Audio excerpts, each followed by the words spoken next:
Okay, welcome back. I'm going to be talking here about business intelligence and business analytics.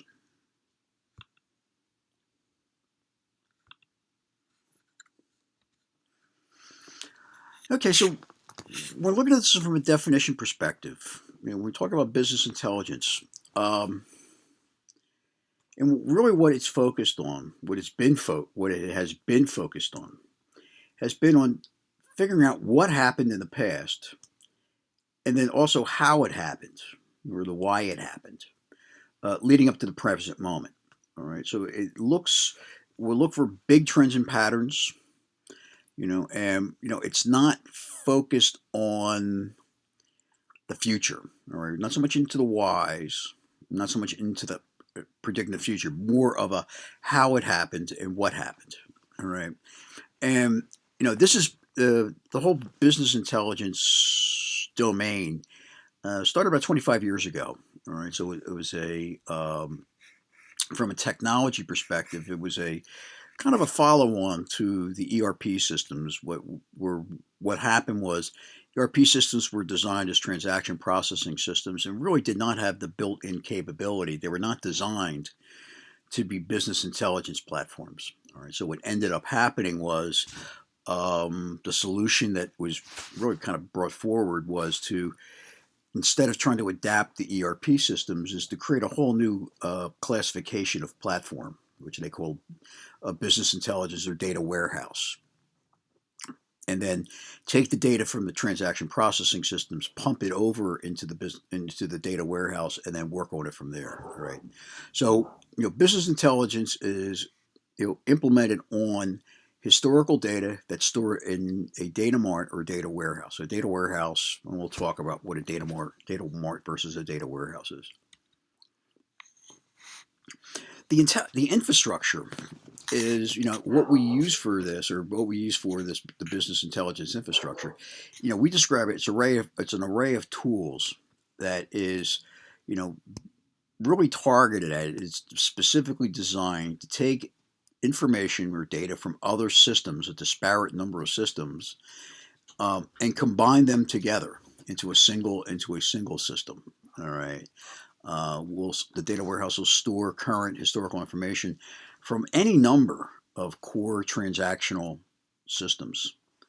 All right, ERP systems, other applications. So as many as you have in an organization, you usually will have one business intelligence platform or data warehouse, single repository, and then from that single repository, we can spin smaller data marts out.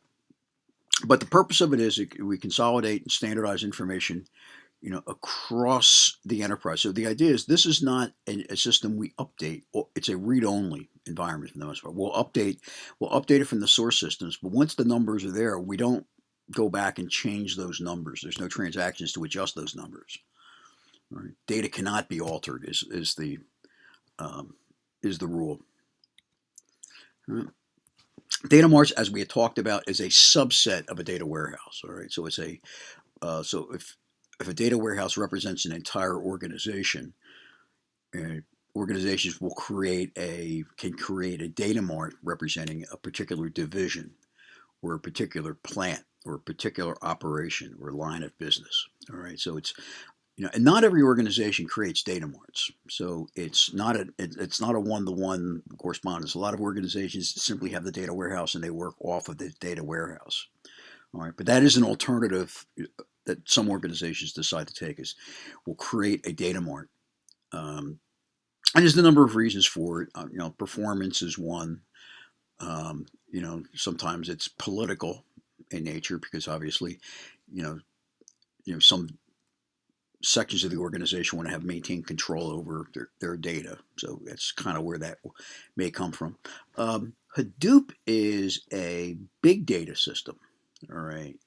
It was originally a tool that Google developed and used internally. And what they did, they turned it into an open source product. And it's really so you can just get it, you can download it and run it without incurring any kind of licensing fee. And it's really built to process big data. So big data is what we define as data that is too big to fit into a relational database. All right, and it's designed to be a massively scaled system. So you can the idea is the way Hadoop works is I can string together like 200 systems, all right, and run Hadoop on them, and then process some big massive data, feed it into the system, and then what it'll do is it'll distribute it and run everything in parallel. All right, and it's really a way of it's very simple in nature, but it's also very effective. As you say, it allows systems to process and store data. Yeah, that's what it that's in effect what it does. But it's really specifically designed for big data types of applications. What we've seen is there's actually some specialized types of business intelligence applications that have popped up over the years. So one is what we call in-memory computing. All right, and what happens is you're kind of going back to the nature of a computer and how a computer works. What you have is you have a computer, which you have memory, main memory, and a processor. And what will happen is the computer will the data is actually stored on another, outside of the computer. So the processor and the main memory are both together, and they're in a high speed communication, millisecond type communications, and the storage, the data that we actually read, is stored. It can be stored on a disk drive. It could be stored in a whole other subsystem, like a storage subsystem, which is a whole nother another computing platform. And so it takes time. So if you want to read something, what it'll do is you'll put a request. If you're the processor, if you're on the main processor sends a request to the storage system to say, give me this data, and it will get the data and it will bring it back. All right. So, and that takes time. So it takes, something is, like 300 milliseconds or 500 milliseconds, right? Which from human terms is like, instantaneous. In computer terms, that's a long time. All right. So really, the longest, the biggest challenge in processing data is actually reading it off of the disks. So, what we came up with is an approach where instead of reading it directly off the disks, what you do is you pour everything into memory. So, and it's stored internally in the computer. And then the processor and the memory are working very close to the 2 or 3 millisecond access time on these things. So what they found is these are it's a very very fast system. It's a very fast way of processing data. It's also kind of expensive because memory is still. I mean, you can put large amounts of memory in the systems anywhere, but you have to pay. You have to pay for that. All right. It's a very specialized kinds of hardware. So you've seen it. It's not a general purpose machine, but it can, when, depending upon the circumstances you use it, you can take hours or days of processing. Something that would take, a long period of time to do. You can do it. You can execute it within seconds. All right. So that's what we call in memory. And then we have different kinds of, analytic tools, kind of can we use both relational, non-relational tools for large data sets. There's a bunch of stuff there's a lot of different tools we have in this toolbox. All right. So looking at the data warehouse, a little bit more about the data warehouse. The definition: large store of data accumulated from a wide variety of sources within a company and used to guide management decisions. All right. So the data warehouse is really it's focused on being a repository. So the data we update the data, we'll add new data into it, but it's really designed to be read and processed. All right. So it's used to connect and analyze business data from heterogeneous sources. Heterogeneous meaning as many as you have in the organization. And the idea is part of what this process is, it will bring the data in from all these different sources, and we'll go through a transformation process, basically to clean it, to align it so it all kind of fits together and optimizes it for being able to do analysis on it. All right, so this is and there's a whole what they call ETL process, extract, transform, load process associated with this moving data from the transaction systems to this data warehouse. All right, so when we look at the BI system overall, the data warehouse, it's the core, and it's built specifically for data warehouse storage and being a source for reporting. So kind of a difference between these two. So there's two different types of machines or two different types of computer systems. All right, so a data warehouse, it's focused on historical information used to analyze the business, contains historical data. It focuses on the information out. So basically, it's a reporting. You read it and you bring it up, and then the numbers of records are could be millions of records. All right, so if you're talking about doing a multi-year analysis across a major corporation, that's that's represented in millions of records. That takes time to read a couple million records, even with fast computers. All right, so but that's the scale. So a scale of millions. Whereas a TPS, a transaction processing system database, it's what being done. What's happening right now? It's executing the transactions as it's occurring. It's used to run the business. Contains current data.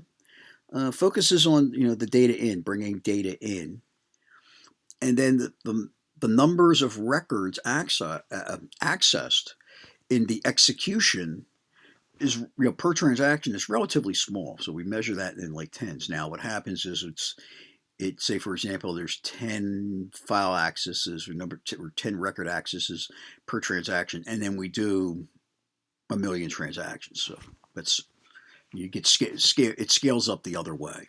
All right, but what it's doing is it's gathering and it's basically it's generating the data that we use to bring over to the data warehouse.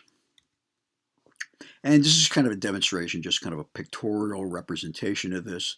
These are the different applications that get fed into the data warehouse, and then the data warehouse we can either have somebody from an application or somebody from writing a report going against this, or we can dump the data into specialized, data marts, which somebody can access those. So it's usually you can have either or. So somebody can either go against the data warehouse, or they can go against the data marts.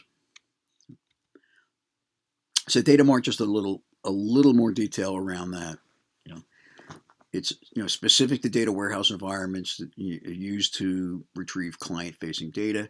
It's a subset of the data warehouse, so it's a piece of the data warehouse, and it's data. It contains data specifically categorized for a particular either a product or line item or location or team or whatever you want to define it as. A lot of times it's focused on a single functional area of an organization. Right. Or you can also think of it as a condensed version, a mini version of the data warehouse designed to be used by a specific department, unit, or sets of users.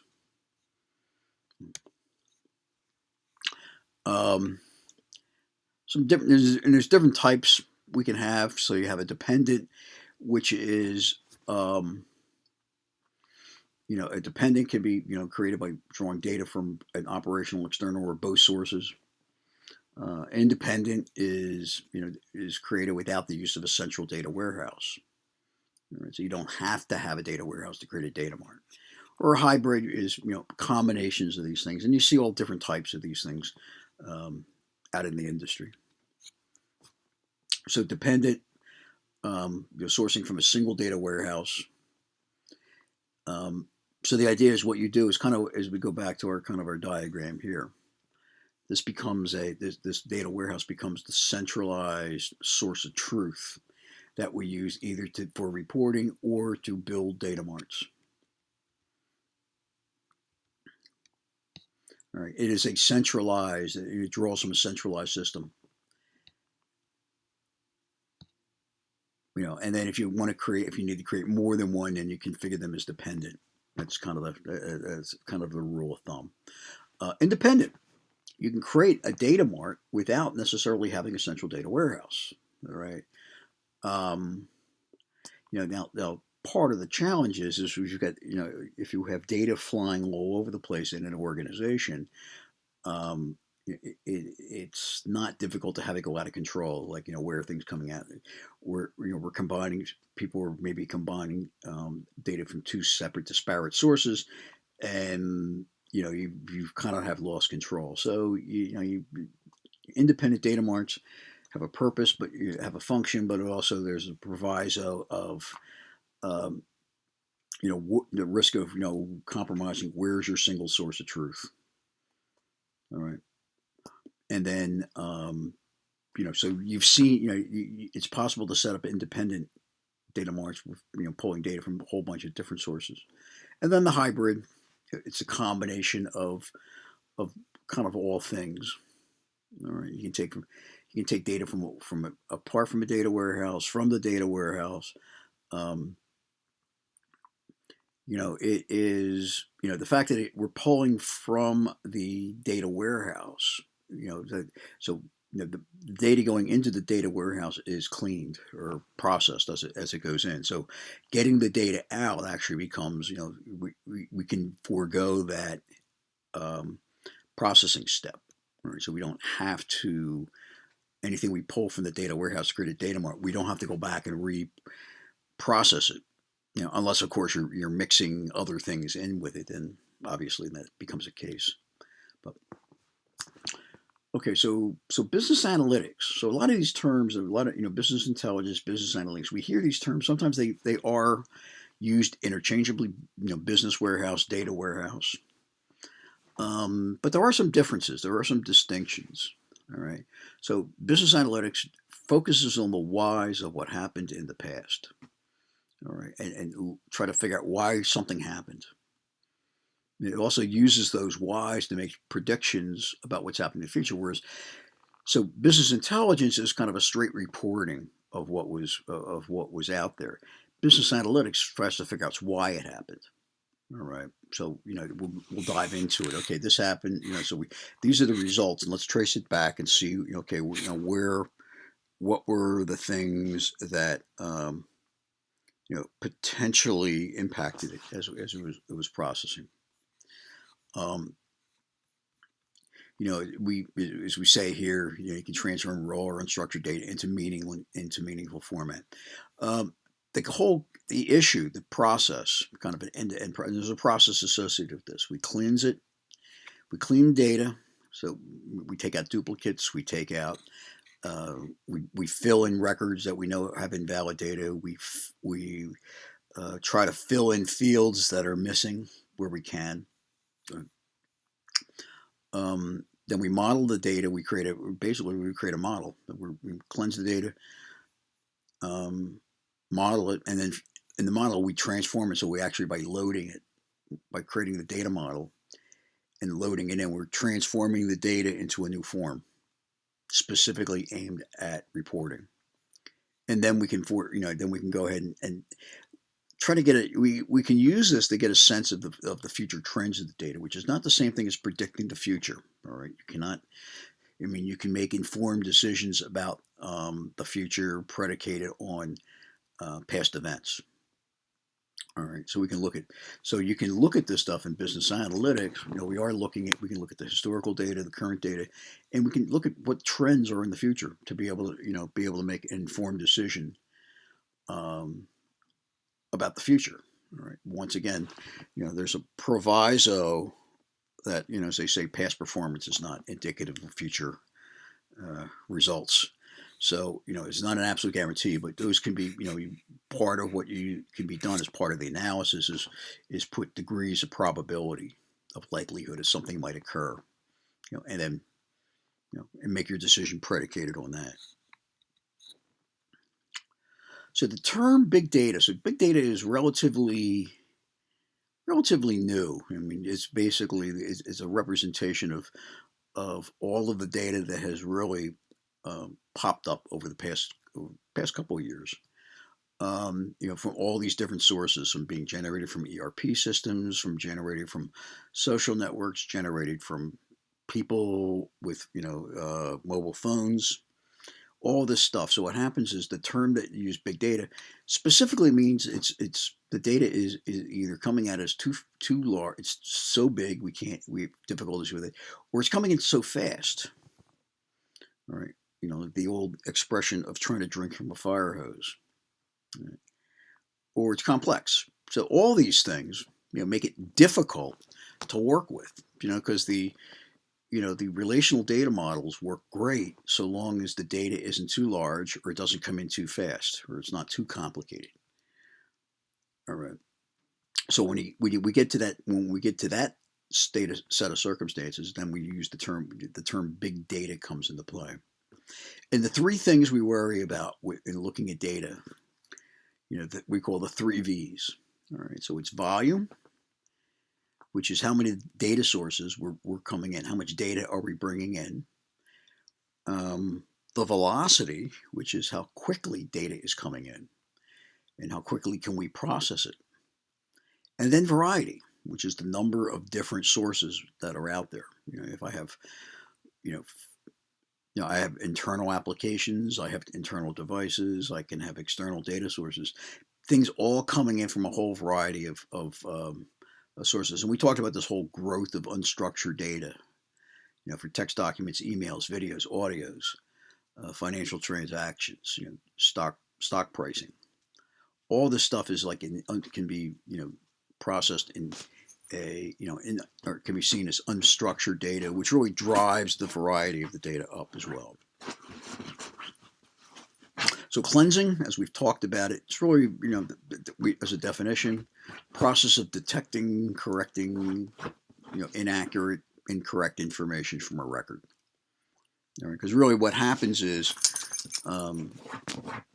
you want to have a high quality of data as possible, because what will happen is if you introduce errors into the set, then any decision, any results you get out of it can be subject to, well, is that really the right number? All right. So what we do with it is we identify, as we read all the data. So actually, we read all the data, identify incomplete, incorrect, inaccurate, and irrelevant parts of the data, and then where we find it, we will replace, modify, and delete the incorrect data. So there's a lot of different kinds of things that get processed in here. Like, for example, if you have an international organization, right, and you're bringing and you're a manufacturing organization.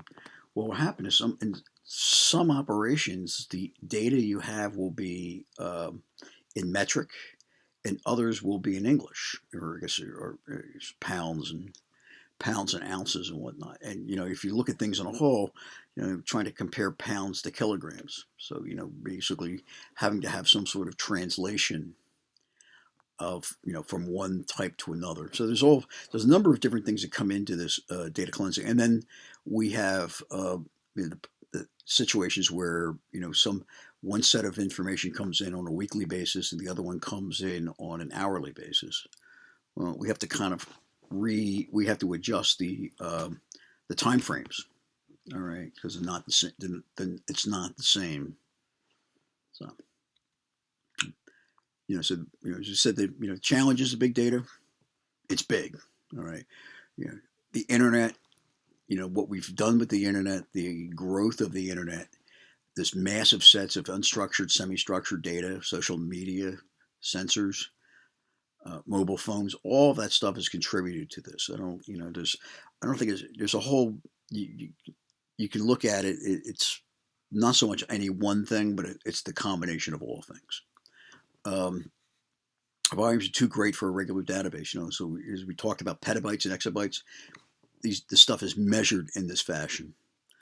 The good news is, or the value of this stuff is, that if you have enough, the more information you have, the more data you have, and you can process, really you get more insight on what's happening, so you can identify more patterns or relationships. All right, so really having more data is not necessarily a bad thing. All right. The challenge is being able to process, being able to generate, store it, and use it. So there's a whole set of new tools that have popped up in this area to be able to do this stuff. All right. And and we kind of talked about this before around in our knowledge management, but a lot of the things we see around analytical tools, it's really targeted at trying to identify relationships or find patterns or trends. All right. Um, so what you want to do is you want to bring a large data set in. You want to come through. You want to want to consolidate the data. You want to analyze it, and try to make and use the results of that to make better decisions. So we have what we call OLAP.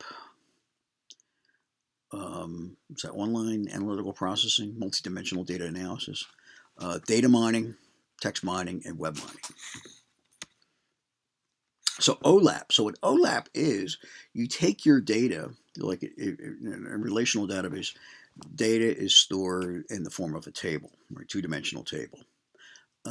With OLAP, you actually create a three-dimensional cube. It's actually called cubes.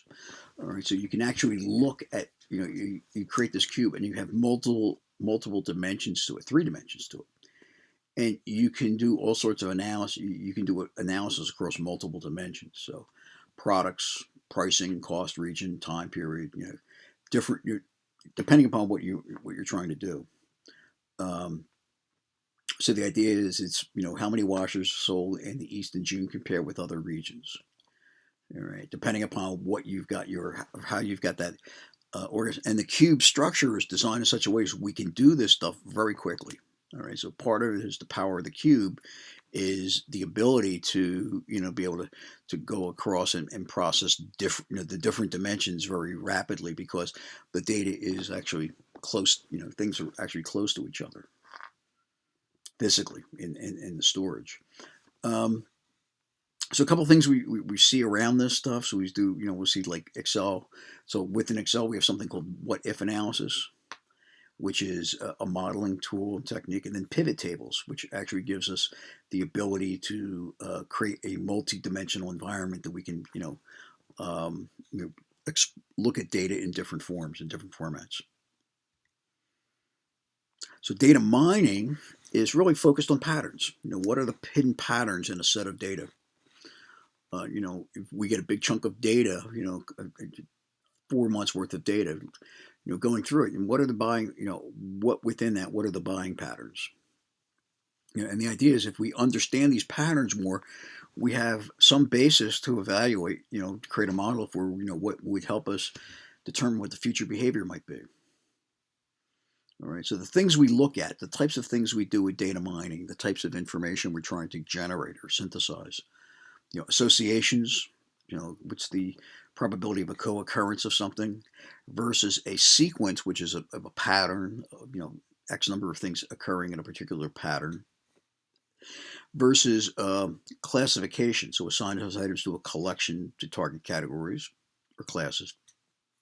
And then clustering, it's making a grouping of abstract objects into classes of similar objects. One of the things, like for example, like we'll use like associations. So an example of association would be Google. So Google, you buy something from Google, and Google will take whatever that product is, and then kind of it captures all the information about your transactions, and it will do as it does an overall analysis. It will determine that people who buy what you bought will also possibly buy other products, and it'll associate the co-occurrence of that and then put that in front of you and say, hey, if somebody bought this, maybe you'd be interested in buying this. All right, so the idea of kind of upselling or opportunistically selling something is done through this mining of the transaction data within Amazon. So, and if you can imagine the scale that Amazon is executing at, it's a huge thing. All right. So mining, as we say, it's defining, as we kind of have kind of outlaid out here. There's actually a process around it. So it's the collection, cleansing, analysis, and interpretation. So it's kind of our the four steps. You'll see this whole. You'll see a lot of times when we're talking about data is the quality of data. Data quality is the term that comes up a lot, and really, it's enormously important because what happens is if you have bad data, you get bad results, and bad results help create bad decisions. All right, so so there's a whole sequence of as this uh, as this area has evolved over time. We've got there's a number of steps, and a lot of these things have evolved over time as through into kind of a set of best practices for this is how you should do this. So we can do a bunch of different things when we're doing types of analysis. We've got four main types. All right, so they are in order: descriptive, diagnostic, predictive, or prescriptive. All right, so descriptive means what happened. Diagnostic is why did it happen. Predictive is what will happen, and then prescriptive is what should we do about that. All right, so these first two, the descriptive and diagnostic, are really in the kind of in the domain of business intelligence. All right, which is okay, what happened and why did it happen? All right. Data analytics is really going to be looking more at this predictive and prescriptive. So it kind of takes that based upon what we do here. Now we go down another level and say, okay, based upon this, what do we think will happen? And then, prescriptive is being able to develop from that recommendations. This is what will happen. This is what we think will happen, and this is what our courses of action might be. All right, so our analysis, you use descriptive diagnostics, analytics. What has happened. As we said, we use data aggregation to provide insight into the past. We've been doing this for years with reports. Generated, paper reports generated out of computers. And what it does is it focuses on the historical information. And there's a lot of value in that. All right. So production, financial, sales, and inventories, comparing year over year, quarter against quarter. Understanding the patterns of how things go across all different operations of the organization. Financial, sales, inventory. Predictive analytics. It uses this is actually a more sophisticated, much more complex undertaking, which we use the statistical analysis and forecasting, and say, okay, based upon what we've seen, what do we think the future might hold? What could happen? So we try to figure out what customers might do. What's purchasing patterns.